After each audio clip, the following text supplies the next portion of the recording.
하나님 말씀 나누겠습니다. 우리가 시편 22, 23 이렇게 다 설교를 다 마치고 이제 24편으로 오늘 들어가겠습니다. 이 시에는 다윗의 시라는 머리인 말이 붙어 있습니다. 그러니까 우리는 단지 이 시를 지은 이가 다윗이라는 사실만 알 수 있을 뿐입니다. 그런데 성령께서 이 시인 다윗에게 역사하셔서 시편 22, 23, 24를 이렇게 연속으로 쓰게 하셨습니다. 시 22편은 내 하나님이여 내 하나님이여 어찌 나를 버리셨나이까 어찌 나를 멀리하여 돕지 아니하시며 내 신음소리를 듣지 아니하시나이까 이러한 이 탄식의 노래입니다. 주님께서 십자가에서 고난을 받으시고 못 박히셨을 때 고통과 조롱과 모독 가운데서 탄식하신 음성, 그것이 시편 22편의 앞부분이고 그 주님의 탄식의 음성이 우리 귀에 들립니다. 그렇지만 그 탄식은 잠시뿐이었고 주님께서는 십자가의 죽음을 이기셨습니다. 주님을 장사했던 그 무덤의 돌은 굴려졌고 생명의 호흡은 다시 시작됐습니다. 부활하신 주님께서는 그 22편 22절에 내가 주의 이름을 형제에게 선포하고 회중 가운데서 주를 찬송하리이다 이렇게 말씀하시죠. 부활하신 주님께서는 이제 형제들에게 부활을 알리셨죠. 마리아를 통해서 형제들에게 나의 부활을 알리라고 말씀하셨습니다. 그리고 이 세상에 복음의 꽃을 피우셨습니다. 죽음의 사슬에 매인 그 죄인은 주 예수 그리스도의 부활을 믿는 믿음으로 구원을 얻는 것이죠. 이것이 다윗의 시편 22편 탄식의 노래, 그리고 소망과 구원의 노래 22편입니다. 그리고 이어서 다윗은 23편을 쓰죠. 여호와는 나의 목자 시인에게 부족함이 없으리로다. 이 평화롭고 목가적인 이 시를 노래합니다. 이 세상을 살아가는 동안에 하나님의 자비와 사랑을 힘입고 그리고 그 후에도 영원히 아버지의 집에 거하리라 이렇게 마치죠. 이 다윗의 고백 그리고 푸른 풀밭의 그 목가적인 그림이 그려지고 또 쉴만한 물가의 그 평화를 그리는 노래, 그게 시편 23편입니다. 22, 23에 이어서 24편, 오늘 읽은 시 24편으로 이어지죠. 그러니까 이렇게 진행되는 이 시의 흐름이 흥미롭지 않습니까? 다윗이 이 순서대로 이것을 지었는지 아니면 후일에 이 성경을 엮은 자들이 지었는지 모르지만 이것을 읽는 우리에게는 이렇게 되었든 저렇게 되었든 성령께서 역사하셔서 이 순서대로 우리가 읽어가는 이 흐름이 흥미롭습니다. 시편 24편 오늘 시는요 왕의 위엄과 승리의 노래예요. 시편 24편은 오벳 에돔이라는 사람의 집에서 언약궤를 시온으로 옮기는 장면을 그리면서 부르는 노래입니다. 이 장면은 이스라엘의 역사상의 가장 중요한 사건 중에 하나고 가장 기쁨이 있는 사건입니다. 이 하나님의 언약궤를 여러분이 아실 텐데 하나님의 언약궤의 이름이 많이 붙어 있죠. 그 중에 이 언약궤라는 말은 이스라엘과 맺으신 하나님의 언약의 증거입니다. 그래서 증거궤라고 부르기도 하고 언약궤라고도 부릅니다. 그러니까 여기에서 중요한 것은 이스라엘과 맺으신 하나님의 언약이라는 뜻이에요. 언약궤는 무엇을 상징하냐 하면 하나님의 임재를 상징합니다. 하나님께서 그 언약궤 위에 임재하시는 거예요. 그 위를 시온좌라고도 부릅니다. 그러니까 언약궤 그러면 여러분이 하나님의 임재 그리고 언약 이렇게 생각하시면 됩니다. 그래서 이것이 이스라엘의 역사에 있어서 가장 거룩하고 중요한 성물인데 이것은 모세 시대에 만들어졌고 모세 시대에 성막과 함께 이동했습니다. 그러니까 언약궤는 한 군데 있는 게 아니라 이동을 하는 거예요. 언약궤는 하나님의 임재를 상징했기 때문에 사실 성막이 이동한 것이 아니고 언약궤가 이동하면 성막이 그거를 따라가는 거라고 생각해도 과언이 아닙니다. 언약궤가 앞에 가는 것이고 성막이 뒤따라가고 그 뒤를 백성이 따라가는 거예요. 그러니까 우리는 뭐 구름 기둥과 불 기둥을 따라갔다고 생각을 하는데 그것은 어떤 상징적인 의미고 사실은 하나님이 앞서 가심을 의미합니다. 이게 언약궤예요. 그러니까 언약궤는 하나님의 임재의 장소이고 이스라엘을 인도하는 인도자이며 하나님의 권능의 상징입니다. 그만큼 중요한 거예요. 이처럼 언약궤는 이스라엘을 인도하는 하나님을 상징했기 때문에 언약궤는 이스라엘은 언약궤를 따라 이동해야만 했습니다. 그런데 언약궤를 옮기는 방법이 율법에 엄격하게 규정이 되어 있어요. 함부로 옮기면 안 됩니다. 아무나 옮길 수 없어요. 언약궤를 운반할 수 있는 사람의 자격은 이스라엘 12지파 중에서 오직 레위 지파에게만 주어졌어요. 그리고 레위 지파 중에서도 고핫 자손이라는 자손들, 고핫 자손만이 언약궤를 옮길 수 있고 성막의 중요한 기구들을 옮길 수 있습니다. 그러니까 이게 우리가 볼 때 이 성막이 움직일 때는 고핫 자손이 반드시 있어야 되고 그들이 성막과 이 기구들을 해체해서 옮길 수 있는 거예요. 그런데 언약궤를 옮길 때는 언약궤를 볼 수 없도록 제사장들이 이걸 덮습니다. 이걸 덮어요. 보이지 않도록 가린 후에 고핫 자손이 이걸 옮길 수가 있는 겁니다. 그리고 언약궤는 고핫 자손이 이 운반을 하되 반드시 어깨에 메고 운반을 해야 되는 거예요. 그 궤의 네 모퉁이에, 네 모서리에 금고리가 달려 있습니다. 거기에 조각목, 그 튼튼한 나무로 만든 막대기를 꿰어서 어깨에 메고 옮겨야만 하는 거예요. 예를 들어서 바퀴가 달린 수레바퀴 같은 거에 실어서 옮기는 것은 엄격히 그것이 금지됐습니다. 그건 뭐 그렇게 하면 안 된다고 분명하게 써 있는 거예요. 여러 가지 그 수레에 실어서 옮기면 안 되는 거예요. 그리고 고핫 자손이라 할지라도 언약궤를 만지면은 안 되고 덮지 않은 상태로 언약궤를 보는 것은 금지됩니다. 이렇게 복잡해요. 그런데 다윗이 왕이 되기 전에 언약궤가 없었어요. 언약궤가 어디 있었냐면 기랏 여아림이라는 곳에 있는 아비나답이라는 사람의 집에 방치돼서 있었습니다. 이게 방치됐어요. 엘리 제사장 시대에 이 엘리 제사장 시대로 거슬러 올라갑니다. 엘리 제사장 시대에 블레셋과 전쟁을 합니다. 이 전쟁을 에벤에셀 전투라고 불러요. 에벤에셀 전투에 전투를 했는데 이스라엘이 패배합니다. 이스라엘이 패배를 했을 뿐만 아니라 언약궤를 뺏겼어요. 언약궤를 뺏겼는데 왜 뺏겼냐 하면 이스라엘이 언약궤를 무슨 부적처럼 생각을 한 거예요. 그래서 언약궤를 내세우면은 전쟁에서 이길 수 있다 이렇게 생각을 한 겁니다. 우리가 그냥 언약궤를 내세우면 왜냐하면 하나님께서 전쟁은 나에게 속한 것이다 이렇게 말씀하셨기 때문에 그냥 이거를 언약궤를 앞에 가지고 가면은 그 적들이 그냥 다 무너져 버릴 거라고 생각을 했는데 그렇게 되지 않고 오히려 전쟁에 지고 언약궤를 뺏겨버리기만 해요. 그럼 그들은 어떻게 언약궤를 했냐면 막 다룬 거죠. 막 다루는데 그 사람들은 죽지 않습니다. 하나님의 율법이라는 것은 기본적으로 하나님의 백성에게 적용되는 것이지 이방인들에게 직접적으로 그것이 적용되진 않아요. 그러니까 이 사람들은 마구 다뤘겠죠. 그래서 그걸 이제 뺏겨버렸습니다. 근데 블레셋이 언약궤를 탈취해서 자기들 땅으로 가져갑니다.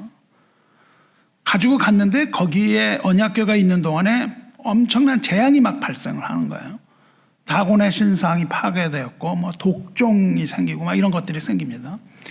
그래서 블레셋은 이거 안 되겠구나 그러고 언약궤를 이제 돌려보내기로 결정을 합니다. 언약궤를 돌려보내요. 어떻게 돌려보냐면은 율법이 정한 대로 안 하고 수레에 실어서 보냅니다. 이 사람들은 마음대로 하는 것이죠. 그래갖고 돌아간 곳이 어디냐면 베스메스라는 곳으로 돌아가요. 그런데 베스메스에서 이 유대인들이 율법을 어기고 궤를 함부로 들여다봅니다. 거기서 베스메스에 있던 사람들은 하나님의 징벌을 받아요. 베스메스 사람들은 언약궤를 자신의 땅에 두기를 매우 두려워했습니다.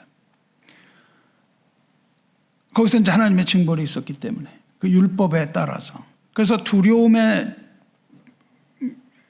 이렇게 빠진 베스메스 사람들은 기랏 여아림이라는 곳에 와서 그 주민들에게 궤를 옮겨달라 이렇게 부탁을 합니다. 기랏 여아림 사람들이 산에 있는 아비나답이라는 사람의 집에 언약궤를 옮겨놓습니다. 그러니까 언약궤를 뺏겼다가 가지고 와서 재앙이 있어서 이제 아비나답의 집으로 가는 거예요. 궤가 막 그냥 왔다 갔다 하는 거죠. 그냥 막 그야말로 처박아 두는 식인 거죠. 이게 궤를 그렇게 온전하게 하지 못하고. 우리 신앙이 이런 신앙이 돼서는 안 되겠죠. 하나님의 임재를 막 그냥 만홀히 여기고 하나님의 임재를 인정하지도 않고 여기저기 처박아 두는, 하나님의 율법을 무시하고 말씀을 무시하고 이렇게 해서 되겠습니까? 그래서 거기에 이제 그 아비나답이라는 사람의 집에 가져가서 아비나답의 아들이 엘리야살이라는 사람인데 아비나답의 아들 엘리야살을 거룩하게 구별해서 언약궤를 지키게 됩니다. 이렇게 해서 최소 엘리 제사장 시대로부터 한 70년 정도가 지나가는 거예요. 그러니까 언약궤를 그냥 막 방치해가지고 70년이 지나서 이제 다윗이 이스라엘 왕으로 등극을 합니다. 등극을 한 다윗은 언약궤를 다시 이스라엘로 옮기려는 계획을 세워요. 이제 이 언약궤가 이스라엘로 돌아와야겠다 이렇게 생각을 합니다. 그래서 다윗이 그거를 성대하게 가져오려는 계획을 세워요. 그래서 군대를 3만 명을 보냅니다. 어마하죠. 그 계획 하나 가져오는데 3만 명의 군대를 보내요. 그리고 대대적으로 막 축제를 열어요. 축제 분위기에서 이제 궤를 옮기려고 결정을 합니다. 그런데 다윗이 언약궤를 아주 커다란 그 축제 가운데 이것을 새로운 수레에 실어요. 새 수레에 이것을 싣고 아비나답의 아들인 우사와 아효라는 사람으로서 그 수레를 끌게 합니다. 그런데 앞에서 말씀드린 대로 수레로 언약궤를 옮기는 것은 금지되어 있어요. 새 수레라고 되어 있습니다. 새 수레로 옮기는 것은 금지되어 있고 또 고핫 자손이 아닌 사람이 언약궤를 움직이는 것도 율법이 금지하고 있습니다. 그래서 이 두 사람 울사와 아효는 고핫 자손인지 아닌지 정확하게 성경에 기록되어 않지만 이것은 고핫 자손이 아니라는 것은 분명하게 우리가 추정할 수 있습니다. 다윗은 이 두 가지를 다 범하는 거예요. 그 율법을 완전히 범하게 해서 그것을 범하는 그 책임을 면할 수가 없는 겁니다. 그러니까 이것을 지시한 것은 다윗 왕이었거든요. 그러니까 다윗이 율법을 스스로 어긴 거예요. 그래서 이렇게 이제 그 사람들을 시켜서 수레를 끌고 가게 하는데 이 수레 실은 언약궤가 나곤이라는 타작마당이라는 곳에 다다릅니다. 나곳에서 타작마당에 다다랐을 때 수레를 소가 끌게 했었는데 나곤의 타작마당에 이르렀을 때 수레를 끌던 소들이 미쳐서 날뛰입니다. 막 날뛰어요. 막 날뛰니까 어떻게 되냐면 수레가 휙 넘어지려고 그랬다고요. 이 넘어지면서 언약궤가 수레에서 떨어질 것 같은 상황이 되어버렸습니다. 그랬더니 가지고 가던 우사가 순간적으로 손을 뻗어서 궤를 딱 붙잡았다고요. 그리고 우사는 그 자리에서 즉사합니다. 하나님의 언약궤를 만지고 그 자리에서 죽어요. 그래서 언약궤를 가져오던 일은 완전하게 실패로 돌아갑니다. 실패로 돌아가요. 다윗이 이 일에 크게 분노했습니다. 이 일에 크게 분노했는데 동시에 하나님을 두려워하는 마음이 생겼어요. 그래서 다윗은 언약궤를 다윗성으로 가져가는, 다윗성 예루살렘 다윗성 시온 이게 다 같은 말입니다. 하나님의 산 이게 다 같은 말이에요. 여호와의 산 이게 같은 말입니다. 그래서 오늘 24편에 요 읽은 2절 다음 3절에는 여호와의 산이라고 말이 나오는데 그게 바로 예루살렘 다윗성 이런 것들이에요. 다윗은 언약궤를 이제 다윗성 예루살렘으로 가져가는 길 포기했습니다. 그런 일이 생겨서. 그리고 일시적으로 또 어디다 갔다 오냐면 가드라는 곳에 오벳에돔이라는 곳으로, 그 오벳에돔의 집으로 보내요. 또 이제 오질 못하고 거기에서 보관시킵니다. 그리고 언약궤는 오벳에돔의 집에서 석 달 동안 거기에 있습니다. 근데 하나님께서는 이 기간 동안에 오벳에돔의 집에 복을 내리세요. 다윗은 두려움이 있었죠. 첫 번째 실패했기 때문에 위축되고 두려움에 쌓였는데, 언약궤를 보관했던 오벳에돔의 집에 복을 내리셨다라는 말을 듣고 위로를 얻고 용기를 얻습니다. 하나님의 진노가 멈췄다고 생각을 한 거예요. 그것을 들어서 위로받고 용기를 얻은 다윗은 이제 다시 언약궤를 예루살렘으로 옮기겠다라고 결정을 하는 거예요. 이것이 바로 언약궤를 새로운 수도 도읍인 예루살렘에 안치하기 위한 두 번째 시도입니다. 언약궤가 두 번 와요. 그 전에 막 내팽개쳐 있다가 그 다음에 가지고 올라 그랬는데 선한 의도였죠. 그것을 가지고 오는 것은 선한 의도였습니다. 우사도 선한 의도로 잡았죠. 안 떨어지게. 그런데 실패했습니다. 그리고 두 번째로는 이것이 두 번째로 이제 다시 옮겨오는 거예요. 근데 첫 번째 언약궤를 옮기는 데 있어서 첫 번째 시도는 문제가 뭐였나요? 그리고 그 첫 번째 시도의 책임은 도대체 누구에게 있느냐 이거죠. 첫 번째 시도가 실패했던 이유는 그 방법이 율법을 완전히 무시했기 때문이죠. 막대기를 꿰어서 어깨에 매어서 옮겨야 되는데 새수레에 숨겨서 옮겼고, 그 다음에 고핫 자손이 옮겨야 되는데 고핫 자손이 아닌 다른 사람들로 하여금 옮기게 했고, 언약궤를 보거나 만지지 말아야 되는데 부지불식간에 언약궤를 만졌다 이겁니다. 그리고 그 책임은 언약궤를 만지거나 옮겼거나 뭐 이런 사람들에게 있는 게 아니죠. 그것은 율법을 어기면서 옮기도록 지시한 다윗에게 있다는 것은 두말할 나위가 없습니다. 왜냐하면 다윗이 그렇게 지시를 해서 갔기 때문에. 실패의 원인은 뭐예요? 실패의 원인은, 직접적인 원인은 하나님의 명령에 순종하지 않은 겁니다. 그걸 따르지 않은 거예요. 다윗과 그 백성, 이 사람들은 언약궤를 가져오려던 열심히 있었어요. 이걸 가져와야겠다. 그래갖고 막 3만 명이나 되는 군대를 보내고 말이죠. 그냥 한 번도 써보지 않은 새로운 수레를 만들어가지고 멋있게 이걸 가지고 오고 말이죠. 거기 있던, 그동안 있던 공로가 있던 사람들 세워가지고 멋있게 이거를 가지고 오려고 했는데, 그러나 정작 하나님의 말씀, 율법에 대한 지식이 부족했던 것이죠. 지식이 부족했는지 아니면 거기에 순종하지 않고 자기 생각이 더 옳다고 생각을 했던지, 둘 중에 하나라고 생각을 하는데, 지식이 부족했다고 보기보다는 자기 생각이 더 옳다고 생각했을 것 같습니다. 성경에 그 얘기는 안 나와요. 왜 그렇게 했는지. 근데 다윗이 하나님의 율법을 주야로 묵상하는 자가 복이 있다고 얘기를 하잖아요. 그러니까 그 율법을 다윗이 몰랐을 것 같지 않고 이것이 더 좋아 보이는 거죠. 그거 뭐 이렇게 해가지고 걸어서 가면 얼마나 오래 걸리겠어요. 근데 술에 탁 실어가지고 가면은 이게 마치 벤틀리를 타고 가는 이런 무슨 고속도로를 타고 가는 거지 뭐 길을 걸어가 이런 식이 되겠죠. 사랑하는 성도 여러분, 우리가 하나님의 일을 할 때는 하나님의 방식을 따라야 되는 거예요. 하나님의 뜻이 아닌 인간적인 방법, 합리적이고 편리한 방식 택하면 안 되는 겁니다. 교회도 마찬가지죠. 이 어깨에 메고 이 고생하는 게 좋겠습니까? 이게 좋아 보여요? 술에 실어서 간다면 얼마나 편리해.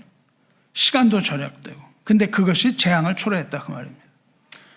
우사의 죽음은 단순한 사고가 아니고 이스라엘에 주시는 하나님의 경고였단 말이죠. 언약궤는 하나님의 임재의 상징입니다.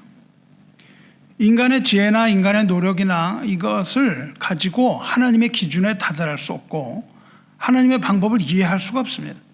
하나님은 왜 그렇게 비효율적이고 이상한 방법을 통해서 하라고 그러실까요?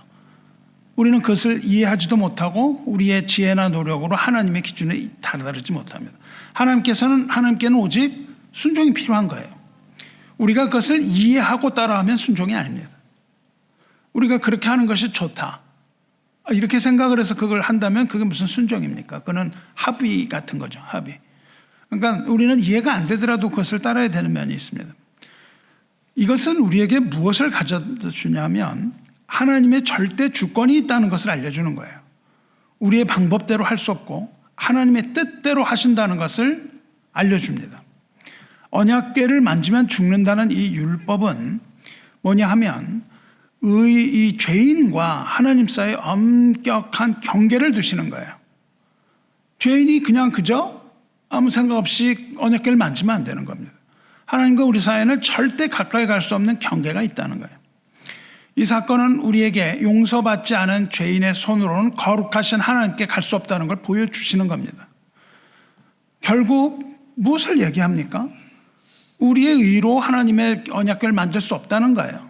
결국 무엇을 의미하냐면 죄를 용서하여 주시는 예수 그리스도, 길이요 진리요 생명이신 그 주님의 죄사함의 보혈이 아니면 언약궤를 만질 수 없는 거예요. 아버지께로 길이요 진리요 생명인 주님이 아니고는 아버지에게로 올 자가 없느니라 말씀하신 그겁니다. 갈 수 없다는 거예요. 그러니까 결국 이거는 궁극적으로 무엇을 나타나냐면 예수 그리스도를 필요로 하는 죄인들의 모습을 보여줍니다. 그것을 알지 못하고 그 당시에 그저 만진 것은 이해가 안 됐던 것이죠. 아니 왜 이걸 손으로 만지지 못해? 이런 생각했을 수 있죠. 내가 뭐 손이 더러운 것도 아니고, 그리고 내가 그거 떨어지는 게 안타까워서 한 거지 내가 괜히 만질라 그랬어? 이런 얘기가 되죠. 다윗은 이 사건을 통해서 다윗이 깨달은 게 있습니다. 그게 뭐냐면 하나님과의 올바른 관계가 중요하다는 거예요. 다윗은 이 언약궤를 예루살렘으로 딱 가져오면 신정 국가의 기반이 완전히 다져지는 것이었어요. 근데 다윗에게 있어서 왕으로서 국가의 기반을 다지는 것보다 더 중요한 게 있다는 겁니다.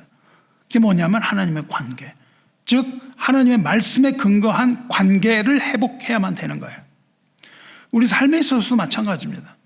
우리의 경건, 우리의 신앙, 우리의 예배 이런 것들은 반드시 하나님의 말씀의 원리 위에 세워져야만 되는 거예요. 우리가 하나님께 드리는 예배도 하나님의 말씀에 근거해서 드려야 되는 거예요. 오늘 그 예배 원리를 24장, 시편 24편에서는 그 이후에 하나님의 예배 원리를 얘기하고 있습니다.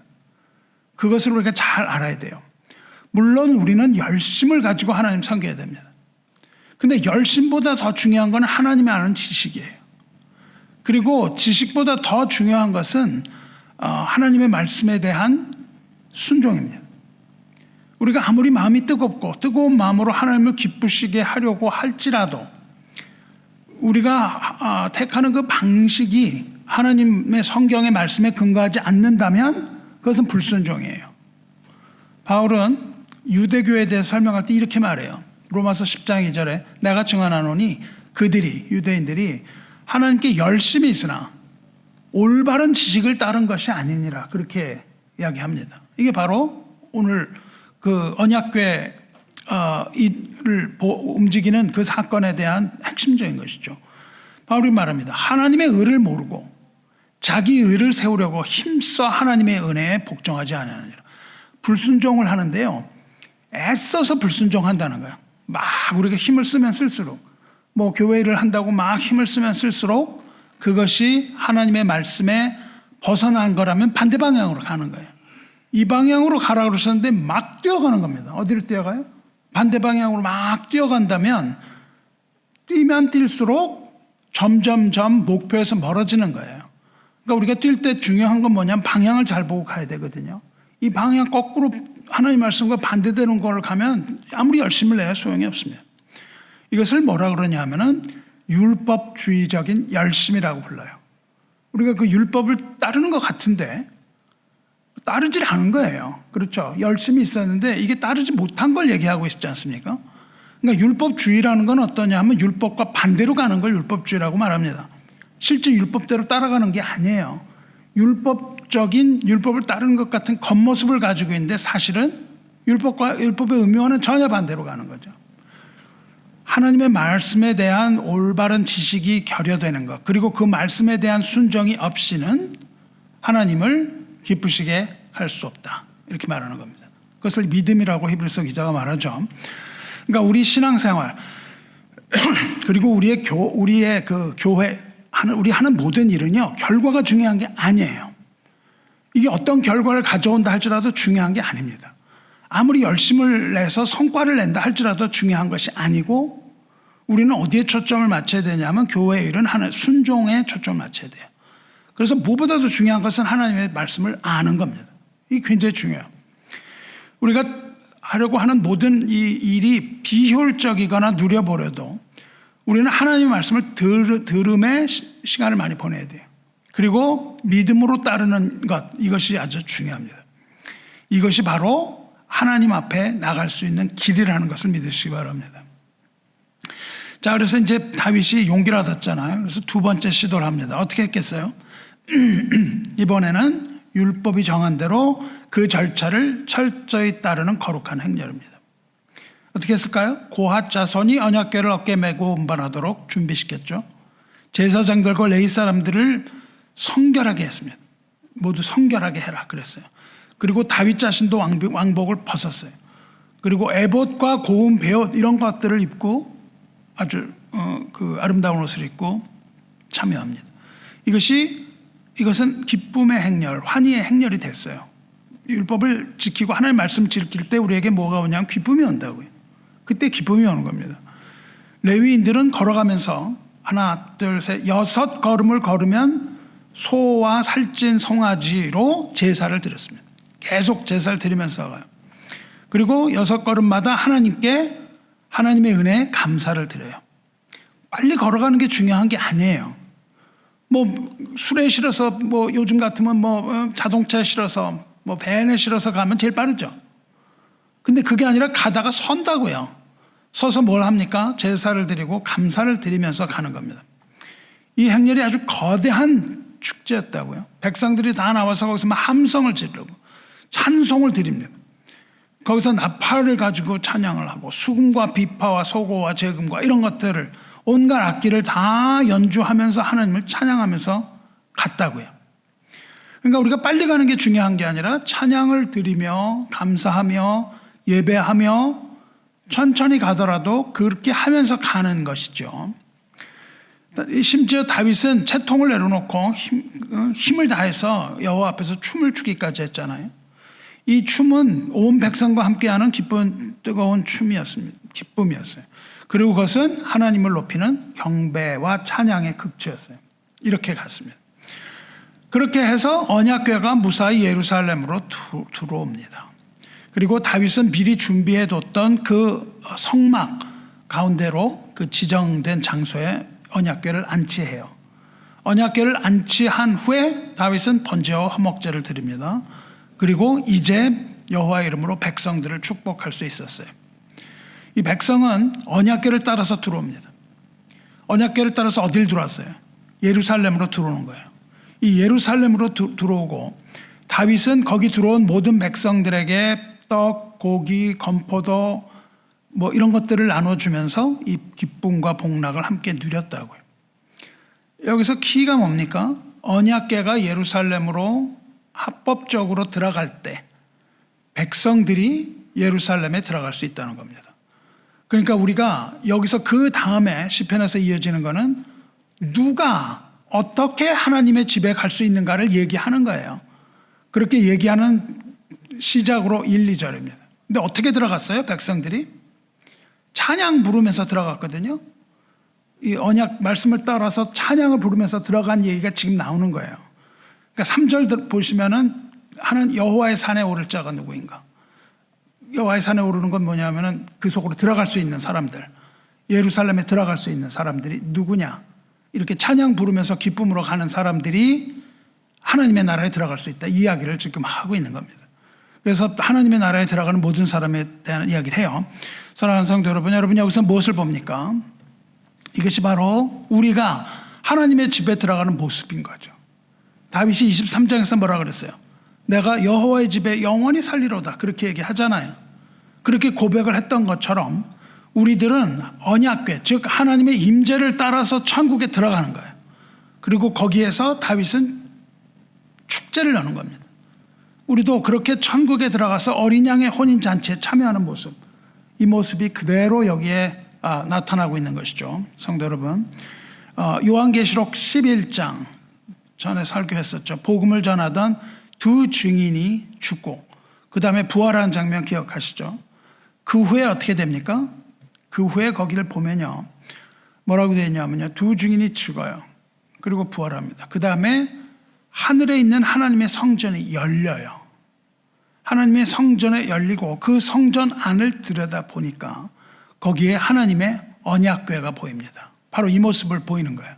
그러니까 우리가 죽고 증인이 죽고 부활하여 하늘에 들어가게 되는데 거기에 뭐가 있냐면 하나님의 언약궤가 있단 말이죠. 그 말은 뭘 뜻해요? 하나님의 임재가 거기에 있다, 그 말이죠. 그리고 그 이후에 요한계시록 19장을 넘어가면 하나님의 보좌가 나옵니다. 하나님의 보좌라는 건 뭐냐면 하나님의 언약궤를 의미해요. 하나님의 언약궤 앞에서 어린 양의 혼인잔치가 벌어집니다. 우리가 즐거워하고 크게 기뻐하며 그에게 영광을 돌리세. 어린 양의 혼인 기약이 이르렀고 그의 아내가 자신을 준비하였으므로, 이렇게 말한다고요. 즐겁고 기쁜 보좌 앞에서, 언약궤 앞에서 모든 허다한 무리와 민족과 열방이 모여서 하나님을 찬송하는 장면, 그게 실제적인 요한계시록의 장면이고, 오늘 지금 시편 24편은 예수님의 십자가 죽음과 그 다음에 이 평생의 선하심과 인자하심이 나를 따르는 모습, 23절 그리고 23편의 끝부분에서 영원토록 아버지 집에 사는 모습, 이게 나오면서 시온으로 들어가는 모습이 나온다고요. 사랑하는 성도 여러분, 이것이 뭔가요? 이것이 바로 하나님의 임재 앞으로 나아가는 예배 모습입니다. 이게 예배의 모습이에요. 마지막 때가 될 때 우리는 천국에서 하나님께 예배를 드립니다. 천국에 예배를 드려요. 근데 지금은 어때요? 이 땅에서 우리가 예배를 드려야 돼요. 어떤 마음으로 우리가 예배를 드려야 됩니까? 하나님을 찬송하며 들어가는 거예요. 하나님을 찬송하고 하나님을 찬양하며 어떤 마음으로? 기쁜 마음으로. 여러분이 예배를 오실 때 기쁜 마음으로 예배에 참여해야 되는 거예요. 구원의 즐거움을 맛보고, 이게 지금 그 즐거움이 없이 우리가 예배 참여하고 이래서는 안 되는 것이죠. 이 세상의 삶이 고달프고 이 세상의 삶이 힘든다 할지라도 하나님의 임재 앞에 나아갈 때는, 하나님의 말씀을 듣고 그 말씀대로 나아갈 때는 이러한 기쁨이 있어야 되는 것이고 이러한 찬양이 있어야 되는 거예요. 예수 그리스도의 구원과 하늘의 기쁨을 노래하면서 여러분이 예배에 참여하시기를 주님의 이름으로 축원합니다. 그렇기 때문에 신학자들은 이 시편을 막 분류를 해놨어요. 주제별로. 근데 이 시를 뭐로 분류를 하냐면 찬양시로 분류를 합니다. 찬양시. 하나님의 영광을 노래하는 찬양시예요. 여러분이 이것을 미리 보면요, 세 부분으로 나눠져요. 1절, 2절 언약궤의 영광을 노래하는 거예요. 영광. 두 번째로는, 왜냐하면 하나님의 임재를 의미하니까요. 그래서 1절 뭐라고 되어 있습니까? 땅과 거기에 충만한 것과 세계와 그 가운데 사는 자들은 다 여호와의 것이로다. 여호와의 전능하신 하나님의 주권을 이야기한다고요. 전능하신 만물의 주인으로 송축하고 있습니다. 하나님의 전 우주적인 주권에 대하여 찬송하는 거예요. 우리도 이런 마음으로 예배 드리는 겁니다. 그리고 3절에서 6절로 이어지잖아요. 여호와의 산에 오를 자가 누구며 그의 거룩한 곳에 살 자가 누구인가. 누가 그 언약궤 따라 들어갔냐고요. 성소에 들어가기를 원하는 자, 즉 예배자의 자격에 대한 언급이에요. 예배하는 사람의 자격. 아무나 하나님 앞에 설 수 없다는 거거든요. 그러니까 거기에 하나님의 예배에 나올 수 있는 자가 누구냐는 거예요. 그게 이어지는 이야기입니다. 다윗이 언약궤가 들어갈 때 그것을 따라 들어간 사람들, 그것이 여호와의 산에 설 수 있는 사람입니다. 여호와의 산이 어디예요? 예루살렘 시온산이잖아요. 누가 거기에 들어갈 수 있습니까? 주님의 뜻대로 행하는 자, 즉 하나님의 주권을 인정하는 자, 하나님의 말씀을 듣고 순종하는 자만이 하나님의 나라에 갈 수 있다는 거예요. 다윗은 지금 자신의 경험을 통해서 여호와의 집에 들어갈 수 있는 자가 누구이며 누가 여호와의 집에 영원히 거할 것인가, 이것을 노래하면서 24편으로 넘어가는 겁니다. 그리고 이 세 부분의 마지막은요, 언약궤가 그 안으로 들어가는 장면을 말해요. 문들아 너희 머리를 들지어다, 영원한 문들아 들릴지어다, 영광의 왕이 들어가시로다, 이렇게 말하잖아요. 이게 바로 언약궤가 들어가는 것을 이야기합니다. 영광의 왕이신 하나님의 영광스러운 예루살렘 입성을 노래하고 있는 거예요. 근데 예루살렘은 워낙에 하나님의 보좌이기 때문에 여기에 들어가는 영광스러운 입성을 초대교회에서는 무엇으로 이해하냐 하면은 예수님의 승천으로 보고 있는 거예요. 이것이 예수님이 하나님 아버지의 보좌 우편에 앉으시는 그 장면이 시편 24편과 정확하게 이것이 일치되어 나타나는 겁니다. 그럼 우리는 유대인들의 그것과 달리 우리는 이것을 어디로 투영하냐 하면은 우리를 구원하신 예수 그리스도의 은혜에 투영을 해야 되는 거예요. 그래서 주님께서 앞에서 죽으시고 뭐 이런 것들이 나온 다음에 주님이 들어가시는 뒤를 따라서 우리는 그 천국에 입성하는 거예요. 그러니까 주님의 보좌에 들어갈 수 있는 자가 누구냐 하는 것을 말하고, 열린 문이 들어가는 것은 뭐냐면 다윗의 열쇠를 가지신 분, 오직 예수 그리스도만이 거기에 들어가실 수 있는 것이고 천국의 문을 여실 수 있는 것이다. 이렇게 연결이 되는 겁니다. 이것이 바로 언약궤를 안치하는 그 다윗의 기쁨입니다. 그리고 하나님의 임재 가운데 나와서 하나님이 예배하는 예배자들, 우리들의 진정한 모습인 거예요.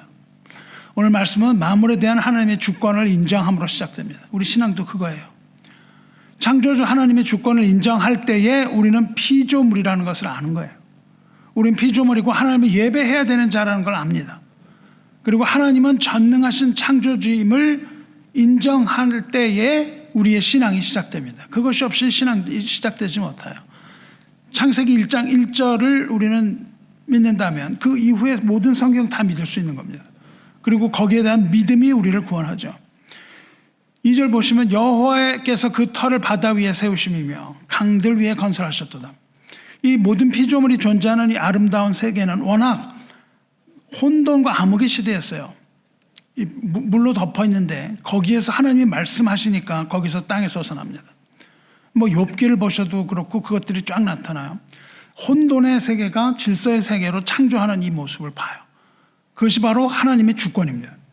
하나님이 세상 모든 것의 주인이며 하나님이 모든 것을 다 소유하신 소유주라는 거예요. 그래서 땅과 거기에 사는 충만한 모든 것, 세계와 그 가운데 사는 모든 인간, 이 모두가 다 예외 없이 모두가 다 하나님의 것이라는 것을 믿는 겁니다. 그리고 그것을 찬송하는 거예요. 곧 하나님의 절대 주권을 찬송하는 겁니다. 그리고 하나님의 소유권을 우리가 고백하면서 찬송하면서 예배를 드리셔야 되는 거예요. 누구에게 여러분이 예배를 합니까? 전능하신 하나님, 창조주 하나님께 예배 드리는데 누구를 통하여 들어가냐 하면 예수 그리스도를 통하여 거기에 들어갈 수 있는 것. 이것이 예배의 본질입니다. 우리가 다 하나님께 예배 드릴 수 있는 이유는 하나님이 창조주이시며 만물의 주인이시라는 거예요. 진정한 예배는요, 이 사실, 즉 내가 주인이 아니고 나는 피조물이다. 그리고 하나님이 주인이시라는 고백에서 시작되는 거예요. 우리가 예배 드리는 태도를 보면요, 이게 나는 피조물이고 하나님이 나의 조물주고 창조주라는 이런 생각을 하기보다는 마치 내가 주인인 것처럼 나와서 뭐 예배를 구경하는 이런 정도의 생각을 하는 사람들도 많이 보여요. 근데 예배는 그런 게 아니죠. 예배는 전능하신 하나님 앞에 나와서 우리가 피조물이라는 걸 인정을 하고 오직 그리스도가 아니고는 부활할 수 없는 존재라는 것을 인정한 사람들이 구원의 기쁨을 소유하고 그 가운데 하나님을 찬양하면서 나오는 것, 이게 예배입니다. 다윗은 모든 소유가 다 하나님에 있다는 것을 고백합니다. 사탄의 욥기를 돌아가면요, 욥이 사탄의 개입으로 고난을 받았어요. 그때 욥은 뭘 처음에 딱 고백하냐면은 하나님의 주권을 고백한다고요. 욥도 그렇게 시작됩니다. 욥기가 그렇게 시작돼요. 욥기 1장 그 사건이 있은 후에 뭐라고 그러냐면, 내가 모태에서 알몸으로 나왔은즉 또한 알몸이 그리로 돌아갈죠. 가올지다. 주시니도 여호와시오 거두시니도 여호와시니 여호와 이름이 찬송을 받을지니다. 이렇게 딱 시작을 하거든요. 욥이. 우리도 이러한 고백 위에 서는 겁니다. 이러한 고백 위에 서서 하나님의 예배에 나올 때 영과 진리로 하나님을 예배하는 거예요. 그리고 영광의 왕께 이렇게 찬양을 드리면서 예배에 들어가시기를 주님의 이름으로 축원합니다. 말씀을 맺겠습니다. 오늘 우리가 예배에 대하여 이야기했습니다. 우리는 하나님 아버지 앞에 신앙의 고백을 드리는 거예요. 신앙의 고백은 모든 것이 다 여호와께 속한 것입니다. 그리고 나는 하나의 피조물이지만 하나님께서 이 피조물을 귀히 여기셔서 생명 주시고 우리에게 구원의 기쁨 주셨으므로 우리가 이제 예수 그리스도를 통하여 하나님의 언약궤, 하나님의 보좌 앞에 나갈 수 있게 됐습니다 라는 고백하는 거예요. 그래서 여러분이 이 문을 통해서 들어와서 예배를 드려도 우리가 죽지 않는 겁니다. 우리가 죽지 않고 우리는 하나님을 보는 거예요. 하나님을 봐요. 어떻게 보죠? 예수 그리스도를 통해서 하나님을 보는 겁니다. 그리고 우리는 그 예배의 기쁨을 나누는 거예요. 그리고 이 예배가 다 마쳐지는 날 우리는 하나님의 나라에 새 예루살렘으로 입성하게 되는 겁니다. 땅과 거기에 충만한 것과 세계와 그 가운데 사는 자들은 다 여호와의 것이로다. 여호와께서 그 터를 바다 위에 세우심이며 강들 위에 건설하셨도다. 할렐루야. 이 고백으로 하나님 앞에 나오고 이 고백으로 하나님 기뻐하시는 그러한 예배 드리시기를 주님의 이름으로 축원합니다. 기도하겠습니다. 자비로우시며 은혜로우신 하나님 아버지, 이 시간 우리 자신을 돌아보며 성찰해 보고자 합니다.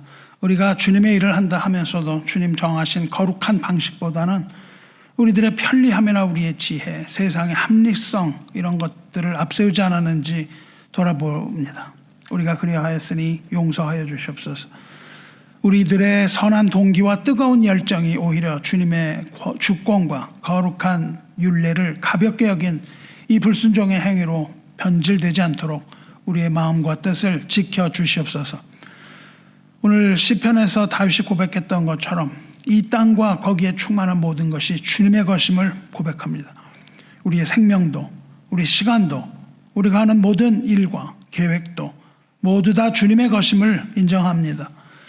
주님, 우리가 예배당 안에서 뿐만 아니라 우리 삶의 모든 영역에서 참된 하나님 두려워함, 하나님에 대한 경외함을 회복하게 하여 주시옵소서. 우리가 주님을 친밀하게 사랑하면서도 동시에 주님의 거룩하심 앞에 떨게 하시고 두려워하는 그러한 균형 있는 경건과 믿음을 갖게 하여 주시옵소서.